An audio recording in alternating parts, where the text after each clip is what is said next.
Hey, Shalom. Before I begin, I want to give all praise, honor, and glory to Yahweh, Bashem Yahushua, Bashem Chahakodash. Double honors to my teachers, the head apostles, and elders of Great Millstone, and the Kazakh Shalom to the hopeful elect. It's the brother Leash from the church here in Cleveland, Ohio. I brought this out back on another edifying lesson. Just want to go into Jake, be on bullshit, Jake be scheming. But the scriptures let us know Jacob will utterly supplant. The original post says, don't buy anything from this girl. She was selling boneless chicken wings and a drink. This is what I got. Charged me $15 up front. Tried to get in a refund. She blocked me and said, take me to Judge Judy. Said boneless wings. Gave this whole chicken nuggets. Dino nuggies at that. And she said, technically I didn't lie. They is boneless. Jake is crazy. This is Jeremiah chapter 9 and verse 4. Take ye heed every one of his neighbor, and trust ye not in any brother. For every brother will utterly supplant, and every neighbor will walk with slanders. So in the hood translation, Jake is always kind of scheme, get over. Jake is always trying to finesse, and Jake's steady talking shit. So this whole chapter, applies to the actual time of Jeremiah in the southern kingdom. But we know those same spirits are back here today, trying to get over.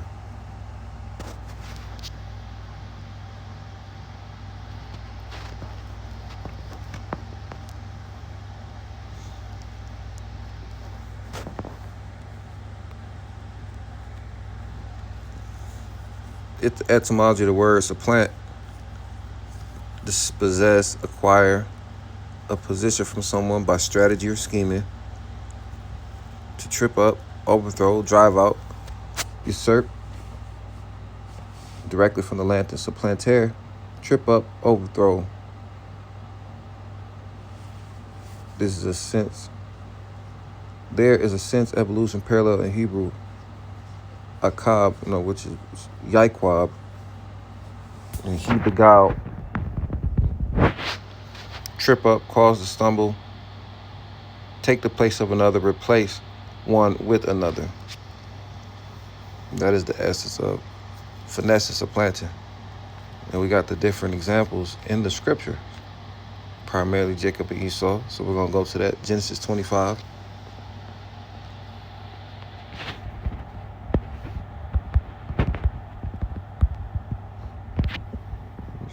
29 through 34. The Lord allowed this to happen because Jacob, Yaikwab, is a nomen omen.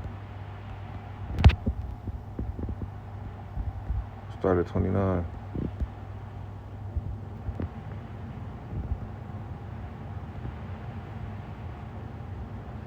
Genesis 25, I'll start at 28. And Isaac loved Esau because he did eat of his venison, but Rebekah loved Jacob. And Jacob sawed pottage, and Esau came from the field and was faint. And Esau said to Jacob, feed me, I pray thee, with that same red pottage, for I am faint. Therefore was his name called Edom. And Jacob said, sell me this day thy birthright. And Esau said, behold, I am at the point to die, and what proper shall this birthright do to me? And Jacob said, swear to me this day, and he swore unto him, and he sold his birthright unto him. Then Jacob gave Esau bread and pottage of lentils, and he did eat and drink, and rose up and went his way. Thus Esau despised his birthright. So the Lord allowed him to take advantage of a situation.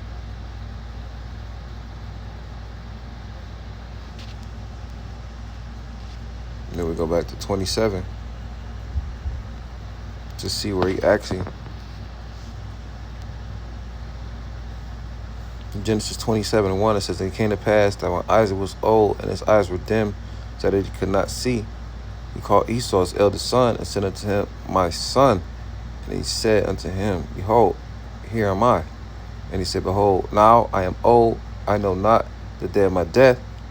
Now therefore take, I pray thee, thy weapons, thy quiver, and thy bow, and go out to the field, and take me some venison, and make me savory meat such as I love, and bring it to me, that I may eat, that my soul may bless thee before I die. And Rebekah heard when Isaac spake to Esau his son, and Esau went to the field to hunt for venison and to bring it. And Rebekah spake unto Jacob her son, Behold, I heard thy father speak unto Esau thy brother, saying, Bring me venison, and make me savory meat, that I may eat and bless thee before the Lord depth. So she said, I heard what your father told Esau to do. He want to know get some venison. He feel like he about to die. Now therefore, my son, obey my voice according to that which I command thee. Go now to the flock and fetch me from thence 2 good kids of the goats, and I'll make them savory meat for thy father, such as he loveth. And thou shalt bring it to thy father, that he may eat, and that he may bless thee before his death. So, Yahweh Bashem Yahushai, ruled in the basis of men here on earth. Like I said, his name, Jacob, being the nomen omen to supplant, it was ultimately designed for Jacob to get the birthright this way. And Jacob said to Rebekah his mother, Behold, Esau my brother is a hairy man, and I am a smooth man. My father peradventure will feel me, and I shall seem to him as a deceiver, and I shall bring a curse upon me, and not a blessing. And his mother said unto him, Upon me be thy curse, my son. Only obey my voice, and go fetch me them. So, you can go jump down to 15 and 16. Oh, we almost here. And he went and fetched and brought them to his mother. And his mother made savory meat such as his father loved. And Rebekah took goodly raiment of her eldest son, which were with her in her house, and put them upon Jacob, her younger son. And she put the skins of the kids of the goats upon his hand and upon the smooth of his neck. And he gave the savory meat and the bread which she had prepared into the hand of her son Jacob. And it obviously was finessed. Jump down to 19. He put on the goat skins and brought the meat. And Jacob said unto his father, I am Esau thy firstborn. I have done according as thou badest me. Arise, I pray thee. Sit and eat of my venison, that thy soul may bless me. So he took advantage of the fact that he was damn near blind. He put the hair on so he felt like Jacob. And he presented the meat just like he told Esau to do. And Isaac said unto his son, How is it that thou hast found it so quickly, my son? And he said, Because the Lord thy God brought it to me. A supplanting.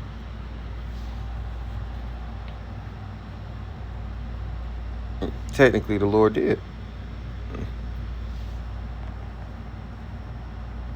And Isaac said unto Jacob, Come near, I pray thee, that I may feel thee, my son, whether thou be my very son Esau or not. And Jacob went near unto Isaac his father, and he felt him, and said, The voice is Jacob's voice, but the hands are the hands of Esau. And he discerned him not, because his hands were hairy as his brother Esau's hands, so he blessed him. So ultimately he received that blessing because the Lord wanted him to. How do we know something's the will of the Lord? Because it happens.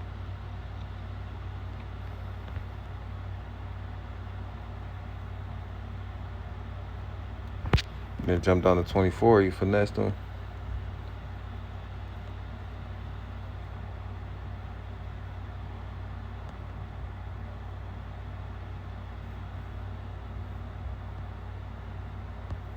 Point's been made. But that finesse and supplanting is nothing new. Go back to another account in Genesis. It's 29, 21 to 25. Where Laban or Laban tricked Jacob.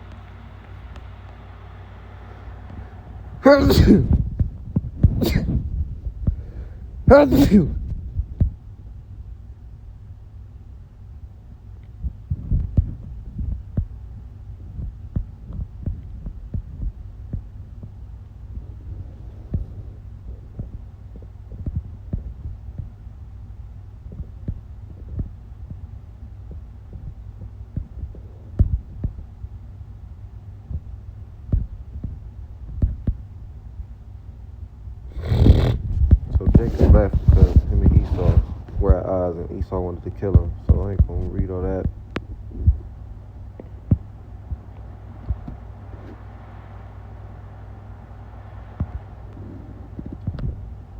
So real quick for background, Genesis 20:12, and Jacob told Rachel that he was her father's brother and that he was Rebekah's son, and she ran and told her father.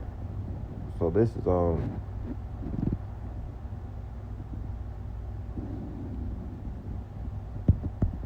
they explaining that they family.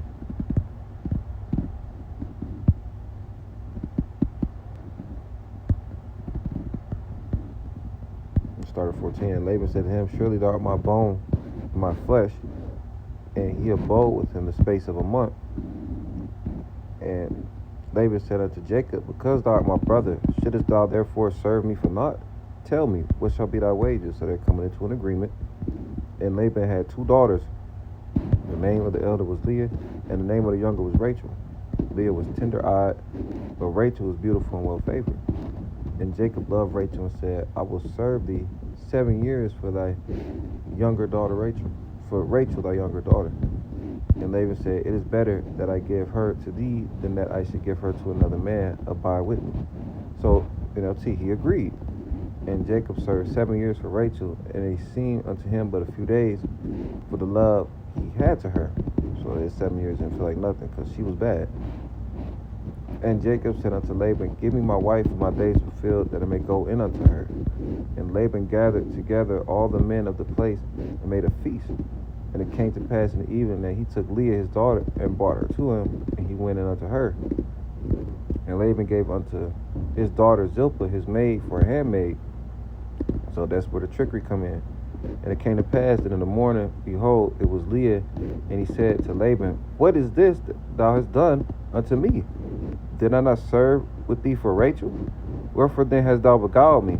And Laban said, it must not be so done in our country, to give the younger before the firstborn.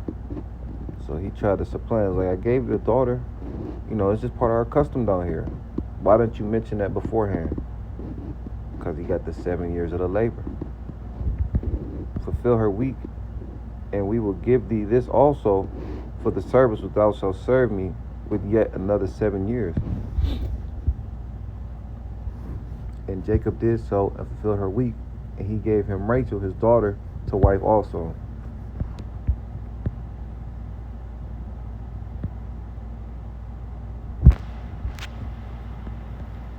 Then going back to the history, you get him right back.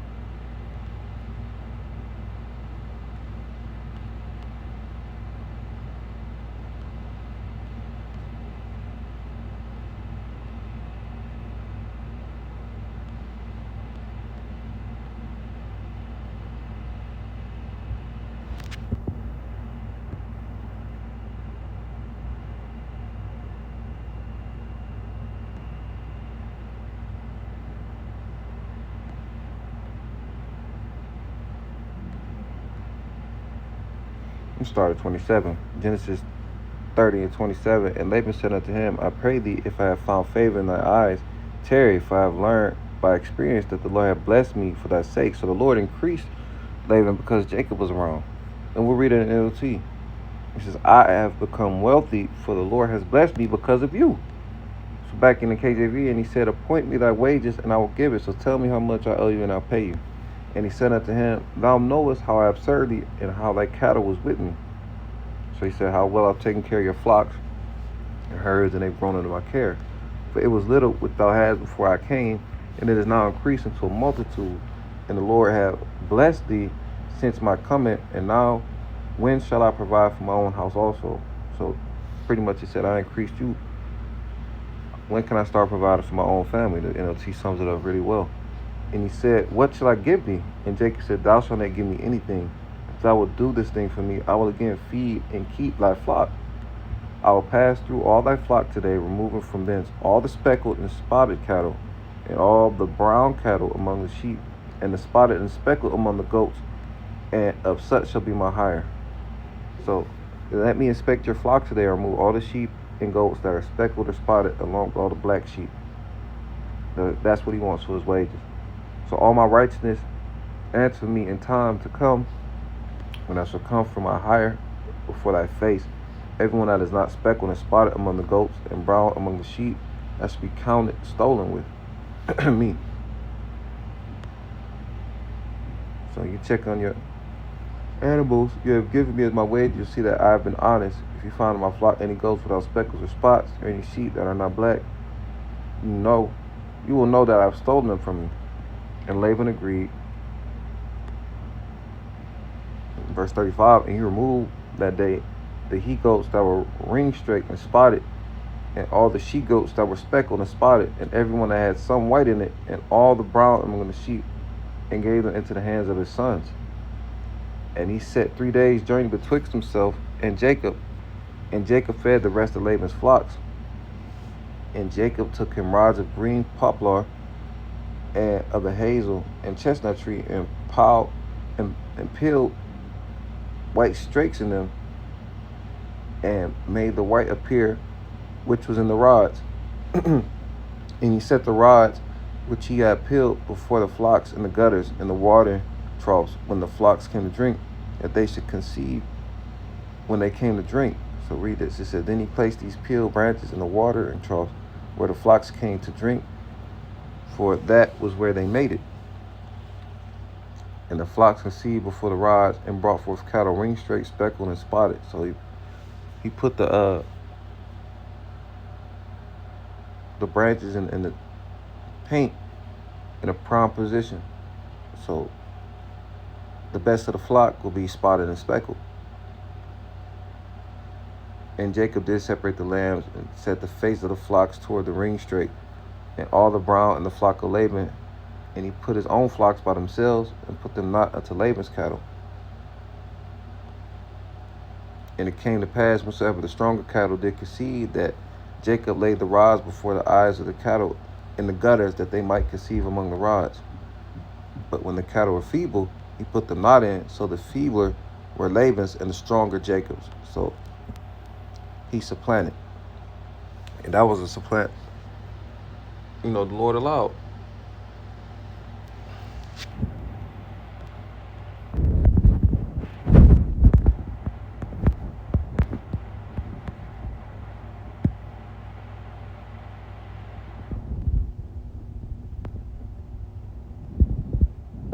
And sometimes, you got to supplant to spare your life.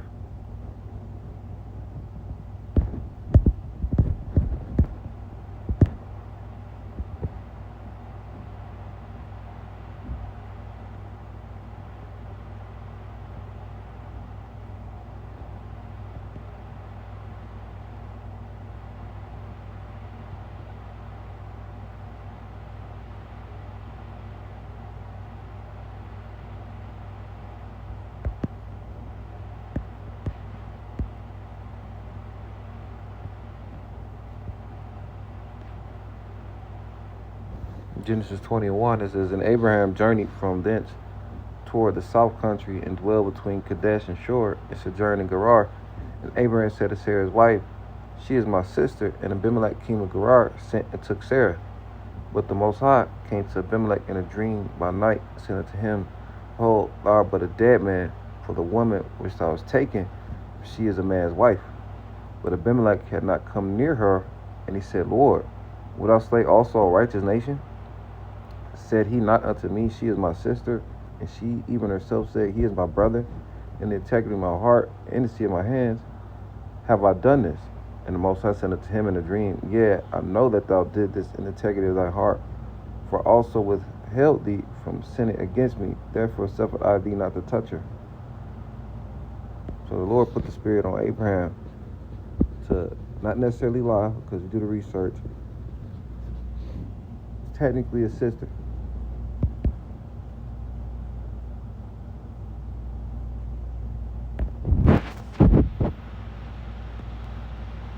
Slocky, phone call. You keep reading.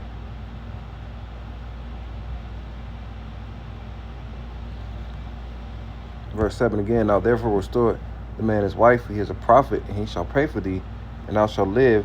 And if thou restore her not, know thou that thou shalt surely die, and all that are thine. Therefore, Abimelech rose early in the morning and called all his servants and told all these things in their ears. And the men were so afraid. Then Abimelech called Abram and said unto him, What hast thou done unto us? What have I offended thee, that thou hast brought on me and on my kingdom a great sin? Thou hast done deeds unto me that ought not to be done. He's like, why would you do that? Like, he obviously know how bad it is to come against the Lord or one of his men. And Abimelech said unto Abraham, What sawest thou that thou hast done this thing? And Abraham said, Because I thought surely the fear of God is not in this place, and they will slay me for my wife's sake, which was true. And yet indeed she is my sister. She is the daughter of my father, but not the daughter of my mother. And she became my wife. And it came to pass, when the heavenly Father caused me to wander from my father's house, that I said unto her, This is thy kindness which thou shalt show unto me. At every place whither we shall come, say of me, He is my brother. And Abimelech took sheep and oxen and men servants and women servants and gave them unto Abraham and restored him Sarah his wife. So the Lord allows certain things like Jacob with Rachel and Leah, the situation with the cattle. You know, some supplants were bad, and it was for the advancement of our nation. Abraham and Sarah, out of this situation, resulted in what? An increase. So supplanting isn't always bad, but no, it's always been there.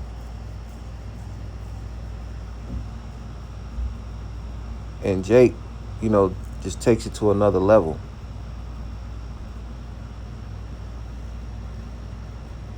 Of course, one of my favorite examples with Paul, you know, finessing, you know, his Roman citizenship is a great example of a supplant in righteousness.